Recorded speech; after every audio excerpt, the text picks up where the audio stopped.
നമ്മൾ ഇന്ന് ജീവിക്കുന്നത് ഇന്റർനെറ്റിന്റെ ഒരു വലിയൊരു ലോകത്താണല്ലേ. ഈ ലോകമായിട്ട് നമ്മൾ അധികം ബന്ധപ്പെടണ്ടെന്ന് വിചാരിച്ചാൽ കൂടെ ഇന്നത്തെ ഒരു അവസ്ഥയിൽ നമുക്കിതൊന്നും അങ്ങോട്ട് ഇഗ്നോർ ചെയ്ത് ഇതൊന്നും വേണ്ടാന്ന് വെച്ച് ജീവിക്കാൻ പറ്റില്ല. കാരണം നമ്മുടെ ജീവിതമായിട്ട് അത്ര ബന്ധപ്പെട്ടിട്ടുണ്ട് ഈ കാര്യങ്ങളൊക്കെ. അപ്പൊ നമ്മളൊരു വെബ്സൈറ്റ് ഒക്കെ തുറന്നു നോക്കുമ്പോൾ കുറെ വാക്കുകളൊക്കെ ചിലപ്പോൾ കാണും. ഇതിന്റെ ഒക്കെ അർത്ഥം എന്താണ്, എവിടെയൊക്കെയാണ് സൂക്ഷിക്കേണ്ടത് എന്നുള്ള കാര്യങ്ങൾ ഈ വീഡിയോയിൽ കവർ ചെയ്യാൻ ഞാൻ ശ്രമിക്കാം കേട്ടോ. ആദ്യത്തെ വാക്ക് ലോഗിൻ അല്ലെങ്കിൽ സൈൻ ഇൻ. ലോഗിൻ എന്ന് വെച്ചാൽ എന്താണെന്ന് അറിയോ? അപ്പൊ നമ്മൾ ഒരു വെബ്സൈറ്റിലോ അല്ലെങ്കിൽ ഒരു ആപ്പിലോ കയറും. അപ്പൊ നമ്മൾ ഇതുവരെ ആ ആപ്പിൽ കയറിയിട്ടില്ല, ആദ്യമായിട്ടാണ് നമ്മൾ അവിടെ ഉപയോഗിക്കണമെങ്കിൽ നമ്മൾ ചെയ്യേണ്ടത് സൈൻ അപ്പ് എന്നുള്ള സംഭവമാണ്. എന്ന് വെച്ചാൽ രജിസ്റ്റർ ചെയ്യണം അല്ലേ. ഈ രജിസ്റ്റർ ചെയ്യുക എന്നുള്ളതിന് വേറൊരു വാക്കായിട്ട് ഓർത്ത് വെക്കുന്നതാണ് സൈൻ അപ്പ്. അപ്പൊ നമ്മൾ ഇതുവരെ ഉപയോഗിക്കാത്ത ഒരു സംഭവത്തിൽ നമ്മൾ കയറുമ്പോൾ ആദ്യം നമ്മൾ ഡീറ്റെയിൽസ് കൊടുക്കണം. നമ്മുടെ ഇമെയിൽ അഡ്രസ്സ്, നമ്മുടെ പാസ്വേഡ് പുതിയത് നമ്മൾ ഉണ്ടാക്കിയത്, പിന്നെ ചിലപ്പോൾ നമ്മുടെ ഡേറ്റ് ഓഫ് ബർത്ത്, പിന്നെ സ്ഥലം, പിൻകോഡ്, ചിലപ്പോൾ അതൊക്കെ ചോദിക്കും. അപ്പം അങ്ങനത്തെ ഡീറ്റെയിൽസ് ഒക്കെ നമ്മൾ എൻറ്റർ ചെയ്യുന്നതിനാണ് സൈൻ അപ്പ് എന്ന് ഉദ്ദേശിക്കുന്നത്. അപ്പം നമ്മളൊരു വെബ്സൈറ്റിൽ കയറി ഇതൊക്കെ എൻറ്റർ ചെയ്ത് നമുക്കൊരു അക്കൗണ്ട് ഉണ്ടായി കഴിഞ്ഞാൽ ഇനിയിപ്പോൾ നമ്മളിതൊക്കെ പൂട്ടി വെച്ച് പിറ്റേ ദിവസം വീണ്ടും വന്നിട്ട് നമ്മളിത് തുറക്കാം. ആ സമയത്ത് നമ്മൾ ഓൾറെഡി ഇവിടെ ഒരു അക്കൗണ്ട് ഉണ്ടാക്കിയില്ലേ, അതുകൊണ്ട് നമുക്കിനി സൈൻ അപ്പ് ചെയ്യേണ്ട. ഇനി ചെയ്യേണ്ടത് ലോഗിൻ അല്ലെങ്കിൽ സൈൻ ഇൻ. അപ്പൊ ലോഗിനോ സൈനോ എന്താ? നമ്മൾ മുഴുവൻ ഡീറ്റെയിൽസ് എൻ്റർ ചെയ്യണ്ട, നമ്മുടെ ഇമെയിൽ ഐ ഡിയും നമ്മുടെ പാസ്വേഡും മാത്രം കൊടുത്ത് നമുക്ക് ആ ആപ്പ് ഉപയോഗിക്കാൻ തുടങ്ങാം, അല്ലെങ്കിൽ വെബ്സൈറ്റിൻ്റെ ഉള്ളിലേക്ക് നമുക്ക് കയറാം, നമ്മുടെ അക്കൗണ്ടിലേക്ക് നമുക്ക് പ്രവേശിക്കാം. അതാണ് സൈൻ ഇൻ അല്ലെങ്കിൽ ലോഗിൻ. അപ്പൊ മനസ്സിലായില്ലേ എവിടെയാണ് സൈൻ ഇൻ അല്ലെങ്കിൽ ലോഗിൻ, പിന്നെ എവിടെയാണ് സൈൻ അപ്പ് ഉപയോഗിക്കേണ്ടതെന്ന്. ഇനി ഒരു കാര്യം പ്രത്യേകം ശ്രദ്ധിക്കേണ്ടത്, നമ്മൾ ചിലപ്പോൾ ബാങ്കിന്റെ ആപ്പോ വെബ്സൈറ്റ് ഒക്കെ ഉപയോഗിക്കും അല്ലേ. നമ്മുടെ സ്വന്തം ഫോണിൽ നമ്മൾ ആപ്സ് ഉപയോഗിക്കുമ്പോൾ നമ്മൾ പൊതുവെ കുഴപ്പമില്ല, പേടിക്കാനില്ല, നമ്മുടെ ഫോൺ നമ്മുടെ കയ്യിലാണല്ലോ, വേറെ ആർക്കും കൊടുക്കണില്ലല്ലോ. അത് മാത്രമല്ല അതിന് ചിലപ്പോൾ ഒരു പിൻ നമ്പറൊക്കെ എൻ്റർ ചെയ്തിട്ടായിരിക്കും കയറാൻ പറയാം, അപ്പോൾ വലിയ കുഴപ്പമില്ല. പക്ഷേ നമ്മൾ വേറെ ആരുടെയെങ്കിലും ഫോണിൽ കയറാൻ ശ്രമിക്കുകയാണ് നമ്മുടെ അക്കൗണ്ടിലേക്ക്, അല്ലെങ്കിൽ നമ്മളൊരു കമ്പ്യൂട്ടറിൽ ഏതെങ്കിലും ഇന്റർനെറ്റ് കഫേയിലോ അങ്ങനെയുള്ള ഏതെങ്കിലും സ്ഥലത്ത് പോയിട്ട് നമ്മൾ ലോഗിൻ ചെയ്യാന്ന് വെച്ചാൽ നമ്മുടെ അക്കൗണ്ടിലേക്ക് കയറുക. ആ സമയത്ത് ലോഗ് ഔട്ട് ചെയ്യാൻ നിങ്ങൾ മറക്കരുത്.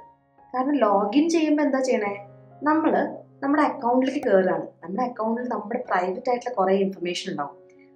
നമ്മൾ ലോഗിൻ ചെയ്ത് കഴിഞ്ഞാലാണ് നമുക്ക് പൈസയൊക്കെ ട്രാൻസ്ഫർ ചെയ്യാൻ പറ്റുക. അപ്പം നമ്മൾ എന്തായാലും നമ്മുടെ ഉപയോഗം കഴിഞ്ഞിട്ട് നമ്മൾ ലോഗ് ഔട്ട് ചെയ്യണം. അപ്പോൾ ആ ബട്ടൺ ഏകദേശം ഇങ്ങനെയൊക്കെ ഇരിക്കും, ലോഗ് ഔട്ട് അല്ലെങ്കിൽ സൈൻ ഔട്ട് അങ്ങനെയൊക്കെ ആയിരിക്കും അതിൻ്റെ പേരുണ്ടാവുക. അപ്പോൾ അധികം റിസ്ക് ഉള്ള വെബ്സൈറ്റ്സിലോ അല്ലെങ്കിൽ ആപ്സിലൊക്കെ നിങ്ങൾ കയറുമ്പോൾ നിങ്ങൾ ലോഗ് ഔട്ട് ചെയ്യാൻ മറക്കരുത്. നമ്മുടെ പ്രൈവറ്റ് ആണെങ്കിൽ വലിയ കുഴപ്പമില്ല, പബ്ലിക്കോ നമ്മുടെ അല്ലാത്തതോ ആയിട്ടുള്ള ലാപ്ടോപ്സോ ഫോൺസോ ഉപയോഗിച്ച് നമ്മൾ ഏതെങ്കിലും അക്കൗണ്ടിൽ കയറുമ്പം, അതിപ്പോൾ ബാങ്കിൻ്റെ ആവണമെന്നില്ല, ഇപ്പോൾ ഫേസ്ബുക്കോ ഇൻസ്റ്റാഗ്രാമോ ഏതാണെങ്കിൽ കൂടെ നിങ്ങൾ ലോഗ് ഔട്ട് ചെയ്യാൻ മറക്കരുത് കേട്ടോ. ഇനി മെസ്സേജ് അയക്കില്ല, നമ്മൾ വാട്സാപ്പിലൊക്കെ എല്ലാവരും മെസ്സേജ് അയക്കണമല്ലേ. ഈ മെസ്സേജ് അയക്കുന്നതിന് ചില പിള്ളേരൊക്കെ പിങ് എന്നുള്ള വാക്ക് ഉപയോഗിക്കും. പിങ് മീ എന്ന് വെച്ചിട്ടുണ്ടെങ്കിൽ എനിക്ക് മെസ്സേജ് അയക്കൂ, അല്ലെങ്കിൽ ഐ വിൽ പിങ് യു എന്ന് വെച്ചാൽ ഞാൻ നിങ്ങൾക്ക് മെസ്സേജ് അയക്കാമെന്നാണ് അർത്ഥം. അത് അറിഞ്ഞില്ലെങ്കിലും കുഴപ്പമില്ല, പക്ഷെ ഡി എം പി എം ഈ വാക്കുകൾ നമ്മൾ ചിലപ്പോൾ കേൾക്കും.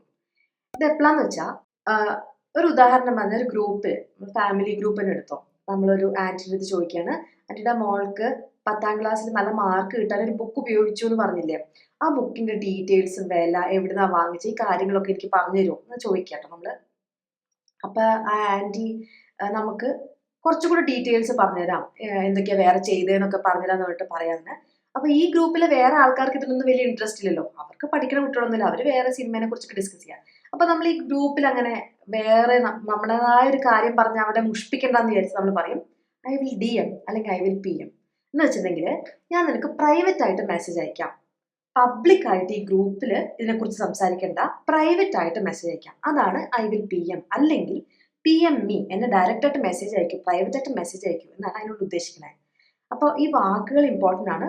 നിങ്ങൾക്ക് എന്തെങ്കിലും ഒരു കാര്യം പബ്ലിക്കായിട്ട് പറയാൻ താല്പര്യമില്ല, എന്താ മോളിപ്പോൾ വിഷമിച്ചിരിക്കുന്നത് എന്നൊരാൾ ചോദിച്ചാൽ I will P M U എന്ന് പറയാം. ചിലപ്പോൾ എന്തെങ്കിലും പേഴ്സണൽ കാര്യമാണെങ്കിൽ നമുക്ക് പബ്ലിക്കായിട്ട് ഷെയർ ചെയ്യാൻ താല്പര്യമില്ലെങ്കിൽ ഐ വിൽ പി എം യു. അപ്പോൾ അങ്ങനെ മനസ്സിലായോ? എന്തെങ്കിലും കാര്യം നമുക്ക് പബ്ലിക്കായിട്ട് പറയാൻ താല്പര്യമില്ലെങ്കിൽ നമ്മൾ പി എമ്മോ അല്ലെങ്കിൽ ഡി എമ്മോ ആണ് ചെയ്യാം. പി എം എന്ന് വെച്ചാൽ പ്രൈവറ്റ് മെസ്സേജ്, ഡി എം എന്ന് വെച്ചാൽ ഡയറക്റ്റ് മെസ്സേജ്. ഇനി അറിഞ്ഞിരിക്കേണ്ട അടുത്ത വാക്കാണ് ബ്ലോഗ് അല്ലെങ്കിൽ ബ്ലോഗ്. ഇതൊക്കെ എന്താണ്? കുറെ ആൾക്കാർ ബ്ലോഗേഴ്സ് വ്ളോഗേഴ്സ് ഒക്കെയാണ് അല്ലേ. ഇതൊക്കെ എവിടുന്ന് വരുന്നു, ഇവന്മാരൊക്കെ ആരാണ്? വെബ് ബ്ലോഗ് എന്നുള്ള വാക്കിന്റെ ചുരുക്കമാണ് ബ്ലോഗ്. നമ്മൾ പണ്ട് ഒരു മാസികയിലൊക്കെ ഓരോരോ ലേഖനങ്ങളൊക്കെ എഴുതില്ലേ. ഇന്ന് ഇന്റർനെറ്റിലുണ്ട് നമ്മൾ ആ മാസികയിൽ എഴുതുന്നതിന് പകരം പല ആൾക്കാരും ഇന്റർനെറ്റിൽ ഇത് പബ്ലിഷ് ചെയ്യാനാണ് ഉദ്ദേശിക്കുന്നത്. അപ്പൊ അവരങ്ങനെ എഴുതുന്ന കാര്യങ്ങളെ ബ്ലോഗ് ചെയ്യാന്നാണ് പറയാം. ലേഖനങ്ങൾ നമ്മൾ ഇന്റർനെറ്റിൽ എഴുതുക, അതാണ് ബ്ലോഗിങ്. ഇനി വ്ളോഗിംഗ് എന്ന് വെച്ചാലോ വീഡിയോ ലോഗിങ് എന്ന് വെച്ചാൽ എഴുതുന്നതിന് പകരം വീഡിയോ കാണിക്കാം. ഇപ്പൊ എനിക്ക് ഭയങ്കര വീഡിയോ എടുത്ത് ഞാൻ അങ്ങനെ സംസാരിച്ചുകൊണ്ടിരിക്കില്ലേ, അപ്പൊ ഞാൻ വ്ളോഗ് ചെയ്തിട്ടാണ് കാര്യങ്ങൾ പറയുന്നത്. ബ്ലോഗ് ചെയ്യാന്ന് വെച്ചാൽ എഴുതുക, വീഡിയോ ആയിട്ട് കാണിക്കുകയാണെങ്കിൽ ബ്ലോഗ്, അത്രേ ഉള്ളൂ. ആ വ്യത്യാസം ഒന്ന് മനസ്സിലാക്കിയാൽ മതി. ഇനി ഇമ്പോർട്ടൻ്റ് ആയിട്ട് അറിഞ്ഞിരിക്കേണ്ട ഒരു വാക്ക് ഡൗൺലോഡ്. എളുപ്പമാണെന്ന് വിചാരിക്കും, പക്ഷെ കുറച്ച് കാര്യങ്ങൾ ശ്രദ്ധിക്കാനുണ്ട്. ഡൗൺലോഡ് എന്ന് പറഞ്ഞാൽ ഒരു ഫയല്, എന്തെങ്കിലും ഒരു ഫയല്, ഒരു പാട്ടാവാം, ഒരു സിനിമയാവാം, ഒരു ടെക്സ്റ്റ് ആയിരിക്കാം എന്തെങ്കിലും എഴുതിയത്, അത് ഇന്റർനെറ്റിൽ നിന്ന് ഡൗൺലോഡ് ചെയ്ത് എന്ന് വെച്ചാൽ കോപ്പി ചെയ്ത് നമ്മുടെ ലോക്കലുള്ള കമ്പ്യൂട്ടറിലോ ലാപ്ടോപ്പിലോ മൊബൈലിലോ സേവ് ചെയ്ത് വെക്കുന്നതിനെയാണ് ഡൗൺലോഡ് എന്ന് പറയുന്നത്. മനസ്സിലായോ? അപ്പോൾ ഇതിൽ ശ്രദ്ധിക്കേണ്ടത്, പൊതുവേ നമ്മൾ പല ഫോമുകളും ഗവൺമെന്റിന്റെ അടുത്ത് നിന്ന് കിട്ടുന്ന ഫോമുകൾ ചിലപ്പോൾ നമുക്ക് ഇന്റർനെറ്റിൽ നിന്ന് ഡൗൺലോഡ് ചെയ്തെടുക്കാൻ പറ്റും. ഇപ്പോൾ ഗവൺമെന്റ് വെബ്സൈറ്റിൽ പോയാൽ നമ്മുടെ ബർത്ത് സർട്ടിഫിക്കറ്റിന്റെ ഡീറ്റെയിൽസ് നമുക്ക് അറിയാൻ അത് എഴുതിയാൽ നമുക്ക് ഡൗൺലോഡ് ചെയ്തെടുക്കാൻ പറ്റും നമ്മുടെ ബർത്ത് സർട്ടിഫിക്കറ്റ്. അതൊന്നും അത്ര പ്രശ്നമില്ല. ശ്രദ്ധിക്കേണ്ടത്, എന്തെങ്കിലും മൂവിയും പാട്ടൊക്കെ ഡൗൺലോഡ് ചെയ്യുമ്പോൾ നമ്മൾ ഗവൺമെന്റിന്റെ വെബ്സൈറ്റ് നല്ലല്ലോ ഡൗൺലോഡ് ചെയ്യണം. അപ്പം അതത്ര സേഫ് അല്ല. പുറമെയുള്ള വെബ്സൈറ്റ്സ് നമുക്ക് സേഫ് ആണോ അല്ലയോ എന്ന് അറിയാത്ത സ്ഥലങ്ങളുണ്ടാവും. അപ്പം അവിടെ പോയിട്ട് നമ്മൾ ഒരു പാട്ട് ഡൗൺലോഡ് ചെയ്യുന്നൊക്കെ ഡൗൺലോഡ് ചെയ്യാൻ നിന്നാൽ ചിലപ്പോൾ നമ്മൾ ഡൗൺലോഡ് ചെയ്യുന്നത് പാട്ട് മാത്രമായിരിക്കില്ല, അതിൻ്റെ കൂടെ കുറച്ച് അപകടകാരികളായ വേറെ ചിലപ്പോൾ കുറച്ച് ഡാറ്റയും കൂടെ നമ്മൾ ഡൗൺലോഡ് ചെയ്യും. അപ്പം അതുകൊണ്ട് നമ്മൾ പലപ്പോഴും അങ്ങനത്തെ കാര്യങ്ങൾ ചെയ്യാതിരിക്കുന്നതായിരിക്കും നല്ലത്. ചില സമയത്ത് ഈ ഡൗൺലോഡ് എന്നുള്ള ആ ഒരു വാക്ക് എഴുതിയ ഒരു ബട്ടൺ അവിടെ ഉണ്ടാവും, അല്ലെ, അവിടെ ക്ലിക്ക് ചെയ്യാൻ പറ്റിയ ഒരു ബട്ടൺ ഉണ്ടാവും.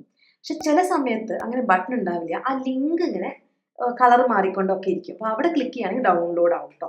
ഇപ്പൊ ഗവൺമെന്റ് വെബ്സൈറ്റ്സിലൊക്കെയാണ് നമ്മൾ കൂടുതൽ സാധനങ്ങൾ ഡൗൺലോഡ് ചെയ്യാൻ സേഫ് ആയിട്ടുള്ളത്. മറ്റേതൊക്കെ നോക്കി കണ്ടൊക്കെ ചെയ്യാം. അടുത്ത വാക്ക് സ്കിപ്പ്. സ്കിപ്പ് എന്ന് വെച്ചാൽ ഇംഗ്ലീഷ് വാക്കിന്റെ അർത്ഥം തുള്ളുക. ഈ സ്കിപ്പിംഗ് റോപ്പ് ഇല്ലേ, അതുകൊണ്ട് കുട്ടികൾ ചെയ്യുന്നത് സ്കിപ്പാണ്. ഈ സ്കിപ്പ് എന്ന് പറഞ്ഞാൽ ഉദ്ദേശിക്കുന്നത് ഇപ്പം നടന്നുകൊണ്ടിരിക്കുന്ന കാര്യം പൂർത്തിയാക്കാണ്ട് അടുത്തയിലേക്ക് കടക്കുക, അതാണ് സ്കിപ്പ്.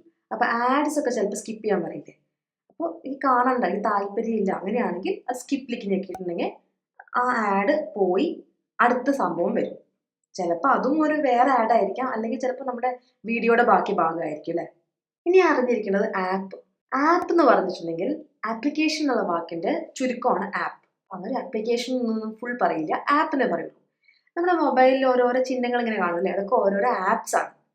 ഈ വെബ്സൈറ്റ്സ് പോലെ തന്നെ കുറച്ചുകൂടി എളുപ്പമായിട്ട് ഉപയോഗിക്കാവുന്ന സംഭവങ്ങളാണ് മൊബൈലിലെ ആപ്സ്. അപ്പൊ ഈ ആപ്സ് എവിടെ നിന്നാണ് കിട്ടുന്നത്? ഒരു ഉദാഹരണം പറഞ്ഞാൽ, നമ്മൾ പുതിയൊരു ഫോൺ വാങ്ങിച്ചു.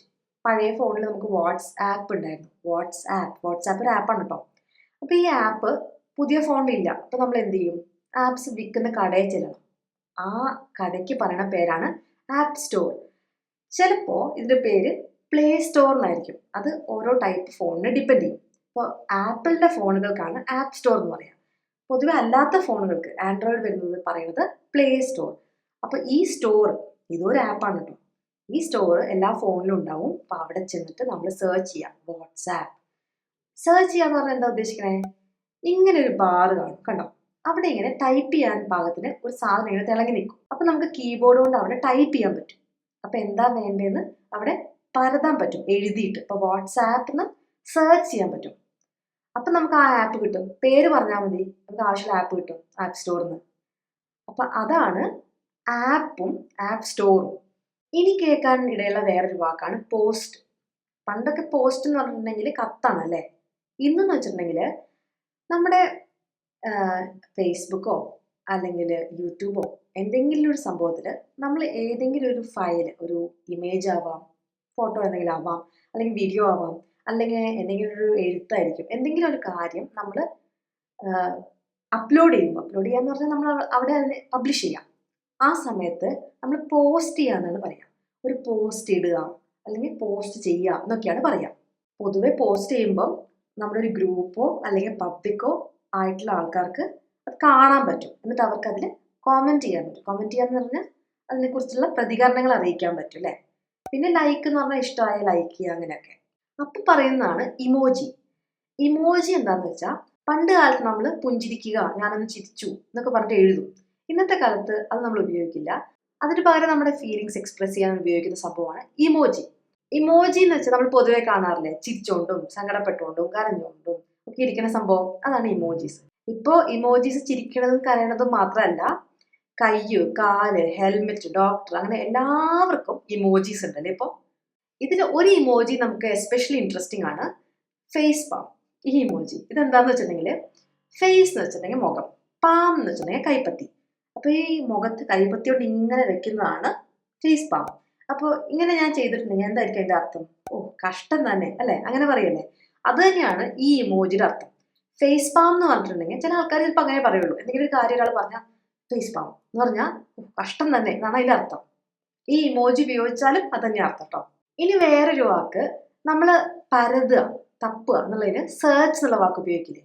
എന്നാൽ ഇന്റർനെറ്റിൽ ഇപ്പോൾ ഇതിന് വളരെ കോമൺ ആയിട്ട് ഉപയോഗിക്കുന്ന വാക്കാണ് ഗൂഗിൾ. ഗൂഗിൾ എന്ന് പറഞ്ഞാൽ ഒരു കമ്പനിയാണ് അല്ലെ, ആൽഫബറ്റിന്റെ കീഴിലുള്ള ഒരു കമ്പനിയാണ് ഗൂഗിൾ എന്ന് പറഞ്ഞ കമ്പനി. പക്ഷെ ഇപ്പൊ പരതുക എന്നുള്ള വാക്കിന് ഗൂഗിൾ ചെയ്യാന്ന് നമ്മൾ ഉപയോഗിക്കും. സാധനങ്ങൾ തപ്പുന്നതിനല്ല കേട്ടോ പറയണത്, ഇന്റർനെറ്റിൽ എന്തെങ്കിലും തപ്പുന്നതിന് ഗൂഗിൾ ചെയ്യാന്ന് പറയാം കേട്ടോ. ചില സമയത്ത് നമ്മൾ കേൾക്കും അതിന്റെ വില എത്രയാടാ, ഒന്ന് ഗൂഗിൾ ചെയ്ത് നോക്കിയേ. അപ്പോൾ ഗൂഗിൾ എന്നുള്ള ആ വെബ്സൈറ്റിൽ പോയിട്ട് സെർച്ച് ചെയ്യാനാണ് പറയണത്. ഗൂഗിൾ തന്നെ ഉപയോഗിക്കണമെന്നില്ല, വേറെ ഏത് വെബ്സൈറ്റ് യൂസ് ചെയ്താലും അതിൽ നമ്മൾ സെർച്ച് ചെയ്യുന്നതിന് ഗൂഗിൾ എന്നുള്ള വാക്ക് ഉപയോഗിച്ച് ഇപ്പൊ നമ്മൾ തുടങ്ങിയിട്ടുണ്ട്. കാരണം എന്താ, ആ ഗൂഗിൾ എന്നുള്ള വെബ്സൈറ്റ് അത്രയും എല്ലാവർക്കും അറിയാവുന്നതുകൊണ്ട് ആ വെബ്സൈറ്റ് പൊതുവെ സെർച്ച് ചെയ്യാനാണ് ഉപയോഗിക്കുന്നത്. അതുകൊണ്ടാണ് ആ വാക്ക് അത്രയും പോപ്പുലർ ആയത് കേട്ടോ. പിന്നെ ഇനി കേൾക്കാവുന്ന ഒരു വാക്കാണ് ലിങ്ക്. എന്തെങ്കിലും ഒരു ലിങ്ക് വന്നേ, ലിങ്ക് അയച്ചെന്ന് പറയും. പൊതുവെ ഈ ഇന്റർനെറ്റിന്റെ ലോകത്ത് ഏതെങ്കിലും ഒരു സാധനം കിട്ടാനുള്ള ഒരു അഡ്രസ് ആണ് ഈ ലിങ്ക് എന്ന് പറഞ്ഞാൽ ഉദ്ദേശിക്കുന്നത്. അതിനെ URL എന്നും വിളിക്കും. ആ URL ഒന്ന് അയച്ചു തരൂ എന്ന് പറഞ്ഞാൽ, ലിങ്ക് ഒന്ന് തരൂ എന്നൊക്കെ പറഞ്ഞാൽ അതിന്റെ ഇന്റർനെറ്റിൽ അതിനെ കിട്ടാവുന്ന അഡ്രസ്സ്. ഇപ്പൊ നമുക്ക് ഏതെങ്കിലും ഗവൺമെന്റിന്റെ വെബ്സൈറ്റുകളിൽ തപ്പിയിട്ട് കിട്ടിയില്ലെങ്കിൽ നമ്മൾ ആൾക്കാരോട് പറയും ആ ലിങ്ക് ഒന്ന് അയച്ചു തരുമോ. അപ്പൊ ആ ലിങ്ക് അയച്ചു തരുമ്പോൾ നമ്മൾ ആ ലിങ്ക് പോയിട്ട് ക്ലിക്ക് ചെയ്താൽ അതേ വെബ്സൈറ്റിൽ നമുക്ക് പോവാം. അപ്പൊ ലിങ്കുകൾ, പലതരം ലിങ്കുകളുണ്ട്. ചിലപ്പോൾ നമ്മളോട് ഗവൺമെന്റിന്റെ വെബ്സൈറ്റ് ആണ്, ബാങ്കിന്റെ വെബ്സൈറ്റ് ആണെന്നൊക്കെ പറഞ്ഞ് തരുന്ന ലിങ്ക് ചിലപ്പോൾ അതായിരിക്കില്ല. അതുപോലെയുള്ള നമ്മളെ പറ്റിക്കാൻ വേണ്ടിയിട്ട് ക്രിയേറ്റ് ചെയ്യുന്ന വെബ്സൈറ്റ്സ് ആയിരിക്കും. അതുകൊണ്ട് തന്നെ നമുക്ക് അറിയാത്ത ആൾക്കാർ അയച്ചിരുന്ന ലിങ്കോ, അല്ലെങ്കിൽ പറ്റിക്കപ്പെടാൻ എളുപ്പമാണെന്ന് നിങ്ങൾക്ക് അറിയാവുന്ന ആൾക്കാർ അയച്ചിരുന്ന ലിങ്കോ ഓപ്പൺ ചെയ്യുമ്പം അവരോടൊന്ന് ചോദിച്ചു നോക്കണേ. അറിയാവുന്ന ആൾക്കാരാണെങ്കിൽ ഇത് നല്ലതാണോ, കറക്റ്റ് ആണോ എന്ന് ചോദിക്കണം. അറിയാത്ത ആൾക്കാർ അയച്ചിരുന്ന എന്ത് ലിങ്ക് ആണെങ്കിലും അവിടെ തുറക്കാനേ പോകരുത്. അപകടമായിരിക്കും മിക്കവാറും അതിൻ്റെ ഉള്ളിൽ ഉണ്ടാവുക. അവസാനം കാശ് നഷ്ടപ്പെടും. അടുത്ത വാക്ക് സ്പാം. സ്പാം എന്ന് പറഞ്ഞാൽ ശരിക്കും സ്പൈസ്ഡ് ഹാം എന്നുള്ള വാക്ക് നിന്നാണ് സ്പാം എന്നുള്ള വാക്ക് ഉണ്ടായത്. പൊതുവെ എന്തെങ്കിലുമൊക്കെ പരസ്യങ്ങളോ അല്ലെങ്കിൽ വേറെ ആൾക്കാർക്ക് ഉപകാരമുള്ള, നമുക്ക് അത്ര ഉപകാരമൊന്നും ഉണ്ടാവില്ല, വേറെ ആൾക്കാർക്ക് കാശ് കിട്ടേണ്ട കാര്യങ്ങളെ കുറിച്ചുള്ള പോസ്റ്റുകളോ വീഡിയോകളോ അങ്ങനത്തെ എന്തെങ്കിലും മെസ്സേജുകളൊക്കെ എല്ലാവർക്കും നാട്ടിലങ്ങോട്ട് അയക്കുക. അപ്പൊ അയച്ചാൽ ഒന്ന് രണ്ട് പേരൊക്കെ അത് ക്ലിക്ക് ചെയ്യും അല്ലെ. അപ്പോൾ മിക്കവാറും ഉപദ്രവമായതുകൊണ്ട് ഇങ്ങനത്തെ ഇമെയിലുകളോ മെസ്സേജുകളോ ഒക്കെ നമ്മൾ സ്പാം എന്ന് വിളിക്കും. ഇമെയിൽ ആണെങ്കിൽ അതിൻ്റെ ഒരു ഡിഫറെന്റ് ഫോൾഡർ, ഒരു സ്ഥലം തന്നെ ഉണ്ട് അങ്ങനത്തെ മെസ്സേജും മെയിലൊക്കെ പോകാനുള്ളത്. ചിലപ്പോൾ മെസ്സേജ് ആയിട്ടും നമുക്ക് കിട്ടാറുണ്ടല്ലോ ഇങ്ങനത്തെ സാധനങ്ങൾ. അത് ഓപ്പൺ ചെയ്യാതിരിക്കുകയായിരിക്കും നല്ലത്. നമുക്ക് അറിയാത്ത ആൾക്കാർ അയക്കുന്നത് പൊതുവെ തുറക്കാതിരിക്കുകയായിരിക്കും നല്ലത്. ഇനി വളരെ കോമൺ ആയിട്ട് ഇപ്പൊ കേട്ട് വരുന്ന വാക്കുകളാണ് AMA. നമുക്കൊരു AMA നടത്തിയാലോ എന്നൊക്കെ ആൾക്കാർ പറയും. എന്ന് വെച്ചിട്ടുണ്ടെങ്കിൽ ആസ്ക് മീ എനിത്തിങ്, അതിന്റെ ഷോർട്ട് ഫോം ആണ് AMA. എന്ന് വെച്ചിട്ടുണ്ടെങ്കിൽ നിങ്ങൾക്ക് എന്നോട് എന്ത് വേണമെങ്കിലും ചോദിക്കാം, അതാണ് അതിന്റെ അർത്ഥം. ഇതുമാതിരി വേറെ കേട്ട് വരുന്ന ഒരു വാക്കാണ് FAQ, ഫ്രീക്വന്റ്ലി ആസ്ക്ഡ് ക്വസ്റ്റ്യൻസ്. എന്ന് വെച്ചിട്ടുണ്ടെങ്കിൽ ഇപ്പൊ എന്തെങ്കിലും ഒരു കാര്യത്തെക്കുറിച്ച് ഏറ്റവും അധികം ചോദിച്ച ചോദ്യങ്ങളില്ലേ, അത് വീണ്ടും നമ്മൾ ചോദിക്കാൻ ചാൻസുകളുണ്ട്. ചില ആൾക്കാർ അത് ലിസ്റ്റ് ചെയ്യും, ഇന്നത് നിങ്ങളുടെ ചോദ്യമാണെങ്കിൽ ഇതാണ് അതിന്റെ ഉത്തരം അങ്ങനെ പറഞ്ഞിട്ട്. അപ്പൊ അങ്ങനെ നിങ്ങൾ ഏതെങ്കിലും ഒരു വെബ്സൈറ്റിലൊക്കെ പോയിട്ട് കാണുകയാണെങ്കിൽ നിങ്ങൾക്ക് എന്തെങ്കിലും സംശയം ഉണ്ടെങ്കിൽ നിങ്ങൾ ആദ്യം ആ സെക്ഷൻ ഒന്ന് നോക്കുക. അപ്പൊ ചിലപ്പോൾ നിങ്ങൾക്കുള്ള ചോദ്യങ്ങൾ വേറെ ആരെങ്കിലും കുറേ ചോദിച്ചതുകൊണ്ട് അവർ അതിന്റെ ഉത്തരങ്ങൾ അവിടെ എഴുതിയിട്ടുണ്ടാവും. അപ്പോൾ ഏതെങ്കിലും വെബ്സൈറ്റിൽ അങ്ങനെ പോയി നിങ്ങൾക്ക് എന്തെങ്കിലും ഒരു ഇൻഫർമേഷൻ വേണമെങ്കിൽ FAQ എന്ന് പറഞ്ഞ സെക്ഷൻ ഉണ്ടെങ്കിൽ അവിടെ പോയി ആദ്യം പരത്തി നോക്കിക്കോളൂ കേട്ടോ. നിങ്ങളുടെ ഉത്തരങ്ങൾ മിക്കവാറും അവിടെ ഉണ്ടാവും. ഇനി വേറെ കേട്ട് വരുന്നൊരു വാക്കാണ് ലാഗ്. ഭയങ്കര ലാഗ് ഉണ്ട് അല്ലേ. എന്ന് വെച്ചാൽ എന്താ ഉദ്ദേശിക്കുന്നത്, എന്ന് വെച്ചാൽ ഡിലേ ഉണ്ട്. എന്തെങ്കിലും ഒരു കാര്യം കറക്റ്റ് സമയത്ത് നടക്കുന്നതിന് പകരം ആ സമയത്ത് നടക്കാതിരിക്കുക, ഡിലേ വരിക, അതാണ് ലാഗ് ഉണ്ടെന്ന് പറയാം കേട്ടോ. അപ്പൊ ചില സമയത്ത് വീഡിയോ ഒന്നും ഇങ്ങനെ ലോഡ് ആവാണെങ്കിൽ ഇങ്ങനെ കറങ്ങി നിൽക്കില്ലേ. അപ്പൊ നമ്മൾ എന്താ പറയാ, ഇത് ലാഗ് ഉണ്ടെന്ന് തോന്നുന്നു. ഇപ്പൊ ഇന്റർനെറ്റ് കുറച്ച് സ്ലോ ആണെങ്കിലും ഈ ലാഗ് വരാറുണ്ട്. ഇനി കേട്ട് വരുന്ന വേറൊരു വാക്കാണ് ന്യൂബ്. എന്താ ന്യൂബ്? ന്യൂബി എന്നുള്ള വാക്കിന്റെ ചുരുക്കിയത് ന്യൂബ് ആയതാണ്. ന്യൂബി എന്ന് വെച്ചിട്ടുണ്ടെങ്കിൽ എനിക്ക് അധികം എക്സ്പീരിയൻസ് ഒന്നും ഇല്ല, ഞാൻ ഈ കാര്യത്തിൽ പുതിയതാണ്, എനിക്ക് അധികം അറിയില്ല, എക്സ്പീരിയൻസ് ഇല്ല, അങ്ങനെ പറയാൻ ഉപയോഗിക്കുന്ന ഒരു വാക്കാണ് ന്യൂബി. അതിന് ഇപ്പം പറയുന്ന ഒരു വാക്കാണ് ന്യൂബ്. ഇതുമാതിരി ഇന്റർനെറ്റിൽ ഭയങ്കര കോമൺ ആയിട്ട് വരുന്ന രണ്ട് വാക്കുകളോട് പറയാം. ഒന്ന് ടു ബി ഓണസ്റ്റ്, അതിന് TBH എന്ന് പറയും. അതിന്റെ അർത്ഥം എന്ന് വെച്ചാൽ സത്യസന്ധമായിട്ട് പറയുകയാണെങ്കിൽ അതാണ് അതിന്റെ അർത്ഥം, ടു ബി ഓണസ്റ്റ്. അപ്പൊ ഒരാളൊരു കാര്യം ചോദിച്ചു, അപ്പൊ നമ്മൾ ഉത്തരം പറയാം സത്യാവസ്ഥ പറഞ്ഞിട്ടുണ്ടെങ്കിൽ ഇങ്ങനെയാണ്, അങ്ങനെ പറയില്ലേ. അപ്പൊ അതിന് പകരം നമ്മൾ TBH എന്നിട്ട് കാര്യം പറയും. അപ്പൊ TBH എന്ന് പറഞ്ഞാൽ സത്യസന്ധമായിട്ട് പറയുകയാണെങ്കിൽ. അത്രയും നീണ്ട കാര്യം പറയുന്നതിന് പകരം 3 അക്ഷരങ്ങൾ ചേർക്കും. ഇനിയും കുറേ ഇനൽ വാക്കുകളുണ്ട്, ഞാൻ ഒരെണ്ണം കൂടെ പറഞ്ഞ് അവസാനിപ്പിക്കാം. TLDR, too long didn't read. അതാണ് TLDRന്റെ ഫുൾ ഫോം. എന്ന് വെച്ചിട്ടുണ്ടെങ്കിൽ എന്തെങ്കിലും ഒരു വലിയൊരു ലേഖനം ഒരാൾ എഴുതിയിരിക്കാം, ഇതൊന്നും മുഴുവൻ വായിച്ച് ചിലപ്പോൾ ആൾക്കാർ മനസ്സിലാക്കിയില്ലെങ്കിലോ എന്ന് വിചാരിച്ച് ആൾ എന്ത് ചെയ്യും, അതിന്റെ ഒരു സംക്ഷിപ്ത രൂപം, ഒരു ചുരുക്കം അതിന് മുകളിൽ കൊടുക്കും. എന്നിട്ട് അതിന്റെ മുകളിൽ പറയും TLDR. നിങ്ങൾക്ക് ഇത് മുഴുവൻ വായിക്കാൻ സമയമില്ലെങ്കിൽ അത് വായിച്ചാൽ മതി എന്നുള്ളതാണ് അതിന്റെ അർത്ഥം. അപ്പൊ ഇന്നത്തെ വീഡിയോയിൽ നിങ്ങൾക്ക് കുറെ കാര്യങ്ങൾ ഉപകാരപ്പെട്ടു എന്ന് ഞാൻ വിചാരിക്കുന്നു. നിങ്ങൾക്ക് കുറെ ബുദ്ധിമുട്ടുള്ള കാര്യങ്ങൾ ഉണ്ടെന്ന് ആൾക്കാർ പറഞ്ഞുകൊണ്ടാണ് ഈ കാര്യങ്ങൾ വെച്ചിട്ട് വീഡിയോ ചെയ്തത്. നിങ്ങൾക്ക് ഇനിയും ഇങ്ങനത്തെ കാര്യങ്ങളിൽ സംശയങ്ങൾ ഉണ്ടെങ്കിൽ കോമന്റ്സിൽ ഇട്ടോളൂ കേട്ടോ. വേറൊരു വീഡിയോയിൽ ഞാൻ ചെയ്തു തരാം. അപ്പോൾ ഇന്നത്തെ വീഡിയോയിൽ ഇത്രയേ ഉള്ളൂ. വീണ്ടും വേറൊരു വീഡിയോയിൽ കാണാം. അതുവരേക്കും ബൈ.